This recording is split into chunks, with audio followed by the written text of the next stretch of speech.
Hello everyone. Welcome to another episode of Boardroom Beats. I'm your host, Himali Singh. Today, we have the pleasure of speaking with Mr. Melwyn Rebeiro, Director Head IT GRC, Regional CISO and DPO at Julius Baer. With over 16 years of cross-functional experience in the financial and banking sector. Mr. Melwyn, thank you for joining us today.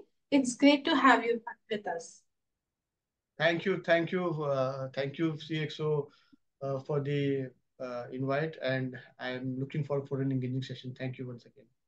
Thank you, sir. So, everyone, Mr. Melvin is a multi-vendor certified professional who has expertly navigated the complex world of cybersecurity, regulatory compliance, and risk management. So, sir, let's dive into our discussion. So, based on your extensive experience, what are the key principles that you believe should underpin any robust cybersecurity policy?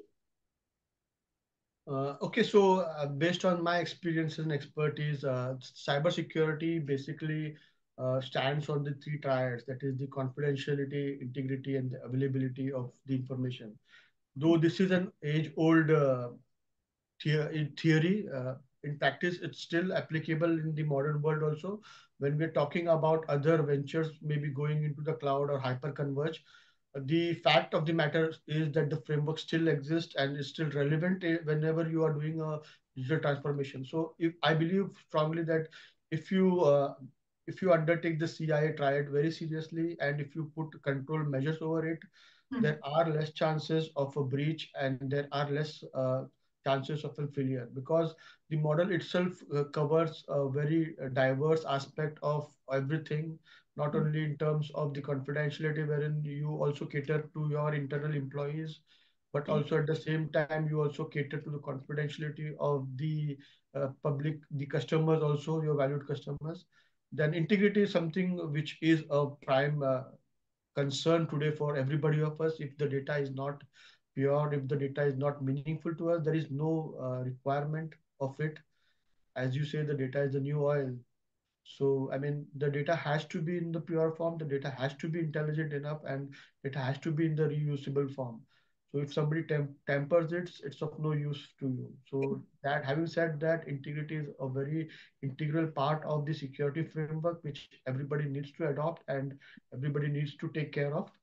And then the third part around is the availability. If the data is not available, there is no use for it.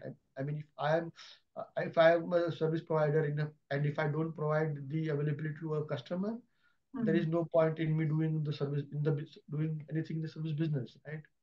So that is the whole crux of things. Availability, confidentiality, and integrity are the triads of the cybersecurity. And not only the experienced person I'm talking about, also anyone who's more interested into cybersecurity domain should seriously look into these three things. And based on that, I mean, you can design any other further things. But for a for a given startups or anything like that, I think so. These three things are very critical for you to take care. Okay. Okay. So interesting insights, sir. Speaking of which, from your perspective, what are the critical first steps that should be taken when a security breach is detected? I mean, first of all, I mean, you need to have a robust incident management framework in your organization. I mean, the framework will mostly take care of all the steps and the necessary situations wherein you have. So, I strongly believe that you should have an incident management framework and a process at your end that has to be backed by the top management as well. Because if I am keeping a process, if I'm keeping a management procedure at my end, and if it's not strongly backed by the management, and if the management doesn't support it, then there is no point of it, right? I mean, so it has to be backed by the upper management, and then at the same time, you also need to be circulating the same thing, conveying the same thoughts and the same processes to the other units of the organization as well, to the other business units. So that is very critical for us. So everybody needs to be in sync whenever there's an incident.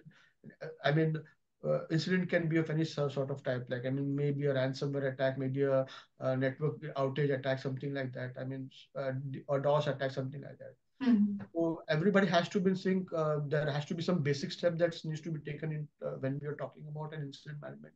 Incident management is the first basic important thing is the reporting. I mean, who will do the reporting? That has to be clearly defined. I mean, if it's a major, if you are a listed company, then the announcement has to be given to the public to be in the public domain. So at that point of time, who will be the primary spokesperson to Mhm. interact with the public? Somebody from whom the company is appointed on behalf of them to interact with the public. So that has to be decided. And then after that, I mean, once you understand the reporting steps, what you need to do, then you Mhm. have the user awareness also. Like, I mean, if it does a ransomware attack, what I need to do at any cost of given point of time, you should not be in a panic situation and say, okay, my computer is hacked or my computer is locked. So what I need to do? So stay calm, follow the incident management procedure process at your hand. I mean, ask the IT help desk or the service desk to inform them about it and take gradual step by steps procedure. Like, I mean, isolate your system, I mean, rescan it, re-image it, and all those things. So it has to be a gradual approach. It has to be a cooler and calmer approach wherein you circulate the entire thing and everybody knows. I mean, uh, what they need to do in certain situations. So awareness also is very important thing. You need to have frequently training, phishing campaigns around your in the entire organization to make people better adapt to certain situations, life scenarios. Like, I mean, it's a panicking situation, but at the same time, one needs to understand that this situation is sooner or later going to happen in the organization, and if it happens sooner or later in the organization, what will be my first initial reaction? And everybody has to understand that everybody has to get along in the same boat, and then you will be able to take the appropriate action. So those things has to be inculcated in the organization. So I believe incident management will take care of all these steps and all these things. So you have to have a robust incident management, uh, and then after that the incident handling has to be done in appropriate way, and the lesson learned needs to be documented. So it's all part of the entire chain process which one needs to follow. Mhm. So it seems that readiness is the key. Correct. Absolutely. Without readiness, I mean, you will be in a very deeper hole. Exactly. With the constantly changing technology landscape, sir, how often do you think cybersecurity policies should be reviewed and updated? And any factors that would trigger these updates? Most of my experience has been in the BFSI sector. So BFSI sector is heavily regulated by regulators like SEBI, the RBI. So I mean, if you take their policies and if you take their directions and the mandates which they have provided, so as per their mandates and the direction, it has to be the review of the policy needs to be done on an annual basis. Having said that, it's a very good direction and it's a good mandate which SEBI RBI has directed to all the peers in the industry. But I believe that we need to go one step further than that. We need to keep on because the technology keeps on changing, the processes keeps on evolving. So I believe whenever there is a change, at the same time you need to parallelly document the things which you are doing it and take the appropriate approval in terms of the board approval when you're amending or changing or modifying certain policies or certain steps in your policies. So that has to be done on a proactive basis, not on a reactive basis. As things go on, as changes happen in your organization, as you're trying to adopt some new technology. So at that time, take some time out, engage yourself with other peers and do the review by yourself. If not, then anyways, if you are regulated, then anyways do it in an annual basis. But it has to be some sort of a reactive, not a proactive. It has to be a proactive approach, not a reactive approach. So, any common challenges in aligning incident response strategies with cybersecurity policies, and how can we overcome them, sir? I think so. See, the cyber landscape is changing continuously. There are new threats, new attacks, new sort of Every day a new hacking attack activity. is coming up in the news. Yeah, Yes. yeah. So everything just keeps on coming. I mean, the landscape keeps on evolving. At the same time, an incident management policy is something which needs to be updated on a regular basis. Mhm. One size doesn't fit for all. I Yeah. mean, it has to be, like I said, it has to be generic. You cannot keep on amending for, say, something new attack happening at our end. So, as far as possible, try to make the incident management policy generic in terms of how you are going to do. Yeah. Then you have a strong BCP DR drills happening at your end in certain situations where an incident is always taking place. How do you cope up with? How do you modify it? What will be your mean time, the RTOs, RPOs, and all those things? That has to be clearly defined about it, and accordingly you can then act on that. But having said that, a, a, a well documented, a well versed incident management is what is the need of the hour. And as time goes past and as things goes past, you try to completely amend, review your incident management policies, review the gap analysis that has been done. Like if you do a certain exercise over a period of time, understand what gaps were there and how do you plug those gaps in, and how can you quickly then amend those gaps into the policies itself. Like, I mean, it has to be a quick sort of thing. You release it again, you train the people that okay, now the incident management policy has changed. Certain things which we had missed last time, those have now been inculcated in the policy, and now we are going to follow these and these steps. So it has to be in sync with everybody in the organization. Keep on updating yourselves, keep on looking for new actors, and how you can how a threat actor or how a threat landscape is affecting your overall business. And there may be chances, probability that those things, those attacks may also happen to your organization, and what steps will you be taking. Like, I mean, there are so much general forums around the world which will provide you good directions. Like, if certain attack happens, what are the things you need to take? So try to take some cues from them, try to imbibe them in your incident management policy processes. And then, I mean, gradually just keep on evolving. That is what I would say. Like, Okay, thanks, sir. So, just wanted to know that how do you see strategies and policy management plans evolving to address new cybersecurity threats or anything related which can enhance employee awareness?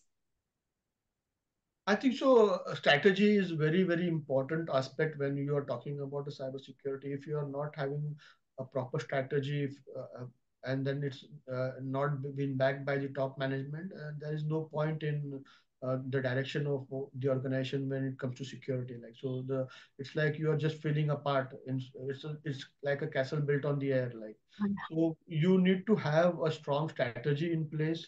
The strategy has to be approved, and the commitment has to be given by the top management. They need to support you at all times. They need to correct you in times of whenever there is a shortcoming in your strategy. They need to provide you with their open feedbacks about it. At the same time, you need to also have the strategy across the entire organization with, and discuss this with your business units also. Like, they are also critical, right? At this point of time, security cannot be put nowadays in silos. And if Yes. it's impacting the entire organization. It's not impacting me, it's not impacting you, it's impacting the entire organization. This is the mindset which you need to have when you're designing a strategy. The good thing is that you need to tell to the entire organization, this is everybody's job. It's not only a CISO job to do it, but Uh, security is something which is paramount to the organization, and it needs to be taken seriously, and it is everybody's call, right? I mean, you need to say it's not only my duty. Okay, I am being appointed as a CISO for the organization. The primary responses is is is lies with me, but at the same time, security is everybody's baby, right? I mean, you need to manage the show entirely with United End. So with that, once you have this mentality, once you have this mindset, strategy becomes very important in what you are trying to do. And at the same time, you need to always do the assessment of the security posture in your organization. Is very important, either whenever you are in the cloud or whether you're on premises or whether you're working in a hybrid mode. The gap analysis, the assessment needs to be done. Then you need to, whenever you do the strategy, you need to then have a clear understanding, the roadmap of what the gaps are and how do you try to plug those gaps in, try to have a decent security posture and an evolving posture. I just say that keep on always saying that security is not a one-time business. It's continuously evolving, continuously monitoring. It's like Monitoring. it's like a continuous cycle, right? I mean, you just keep on improving each and every day. I mm, mean, sometimes you miss it, sometimes you succeed, but at the mm, same time, one needs to, I mean, improve every day. mm, The drastic steps needs to be taken every day to improve the security posture of the organization. So that is what the entire strategy is. You need to improve. I'm not talking in terms of any tools, techniques, or something like that, but security is something which will be parallelly aligned to the people, processes, and technology. You can go ahead with any technology. The mm, processes and the people will still be the same for your organization, right? mm, So the essential part for me is with the people and with the process. Like, I mean, like I said, there has to be awareness. I mean, people needs to be trained. People needs to be educated in a proper way. What things needs to be there. Then at the same time, where people feel we need to have additional processes in places to detect. Okay, this is a failure from our end, and how do we keep those failures out of the organization with a mm, proper process at our end. I mean, that mm, has to be imbibed. I mean, mm, either three of them may fail, but at the same time, we can balance the other two wheels, right? I mean, if even if the third wheel fails, you try to balance the other two wheels, right? So that is very, very critical. That has to be in the strategy. That has to be a clear understanding that whatever things we are doing, whatever things we are trying to do for is for the organization. When people feel processes and technology should be covering over it, or vice versa around. Like if technology fails, people and processes are there to cover it. So that, like I said before, I mean, if three of them have, if there's a balance between the three of them, nothing good like it. I mean, you are very much prepared to take on any onslaught or any sort of attack, but that is not the case in any organization. mm. It is bound to fail. Either one of them is bound to fail. So you need to have a clear direction, clear mindset, and the strategy going forward. Okay, what I need to do in certain failure situations. That is very, very critical and important, which I feel. Thank you, sir. So, Mr. Melvin, your insights today have been incredibly enlightening. I'm Thank you. sure our audience has gained a lot from your experience and advice on navigating the complexities in the financial sector. Thank you for sharing your time and knowledge with us, Mr. Melvin. And thank you, everyone who tuned into the episode of Boardroom Beats today. We hope you found this discussion valuable. Remember, the path of effective cybersecurity is continual and requires to be very vigilant and proactive. Correct. Am I right, Mr. Melvin? Correct. Absolutely. Absolutely. You nailed it. Correct. Absolutely. Okay, so everyone keep exploring, keep learning, and let's keep supporting each other in this dynamic journey. This is Himali Vijayakar signing off. Thank you for watching and see you next time. Thank you. Thank you. Thank you, Imani. Yeah.